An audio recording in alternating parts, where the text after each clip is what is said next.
অনেকেই অল্প পুঁজিতে কিভাবে ব্যবসা করবে এই আইডিয়া চায় এবং অল্প পুঁজিতে ব্যবসা করার আইটেম খুঁজে। তো তাদের জন্য আন্ডারগার্মেন্টস যে মার্কেটটা আছে গোয়াংজুতে, এটা একটা ভালো ডেস্টিনেশন হতে পারে এবং আন্ডারগার্মেন্টস যেটা এটা একটা ভালো আইটেম হতে পারে।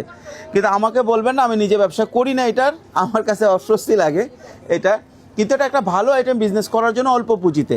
কারণ এখানে ভালো ভালো কোয়ালিটি যেটা চায়নাতে তৈরি হয় সেটা বাংলাদেশে অনেক ভালো দামে বিক্রি হয়, অনেক ভালো দামে বিক্রি হয়। আমরা মার্কেটটার ভিতরে সমস্যা হচ্ছে আন্ডারগার্মেন্টসটা দেখানো অস্বস্তিকর, আবার অনেক দোকানদার আছে যারা আন্ডারগার্মেন্টসে তাদের নতুন ডিজাইন থাকে সেটা দেখাতে না করে।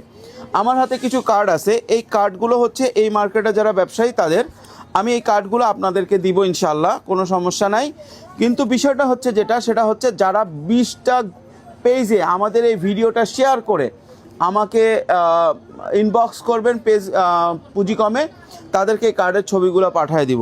একটা কার্ড অন্তত দেখায় দেই, ঠিক আছে? এখানে কার্ডে এদের ডিটেলস, কন্ট্যাক্ট ডিটেলস আছে, বাংলাদেশে বসে এদের কাছ থেকে মাল কিনতে পারবেন।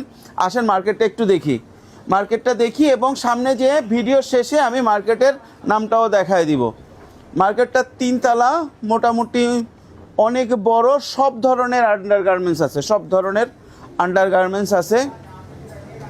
আপনার এই মার্কেটটা যদি আমাদের সাথে যারা আসে তাদেরকে তো আমরা দেখাই, আপনারা নিজেরা এসেও কিন্তু এটা দেখতে পারেন, ঠিক আছে? আমি ছিলাম 2 তলাতে, এখন নিচতলায় নামতেছি। আন্ডারগার্মেন্টসের বিষয়টা হচ্ছে কি এটা ইয়ারে নিয়েও ব্যবসা করা যায়, এটার মূল মজাটাই হচ্ছে এটা, বাংলাদেশে এটা ইয়ারেই যায় এবং এখানে প্রাইস অ্যাভারেজ ভালো কোয়ালিটিটা দেখা যায় যে আপনার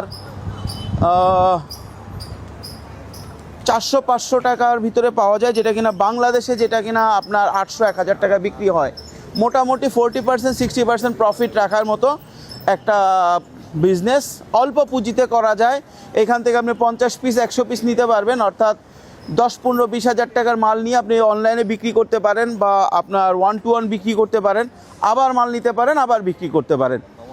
তো এটা হচ্ছে গিয়ে নাম, এটা আপনি স্ক্রিনশট দিয়ে যদি চায়নাতে কেউ আসেন, গোয়াংজুতে আসেন, ঠিক এই সাইডে হচ্ছে আপনার গোয়াংজু রেলওয়ে স্টেশন, আর এই সাইডে এই সামনে গেলে হচ্ছে আপনার আছে হচ্ছে আপনার জুয়েলারি মার্কেট, আপনারা যেখানেই করেন। আচ্ছা, আর এই কার্ডগুলোর আমি নিচ্ছি, ছবি তুলে রাখতেছি, ছবি তুলে যারা অ্যাকচুয়ালি প্রয়োজন পুঁজি কমকে ভালোবাসেন তারা আপনারা 20টা পেজে ছবি তুলবেন, আমরা 10টা কন্ট্যাক্ট ডিটেলস এখান থেকে দিয়ে দিব ইনশাআল্লাহ আপনাদের জন্য। ধন্যবাদ।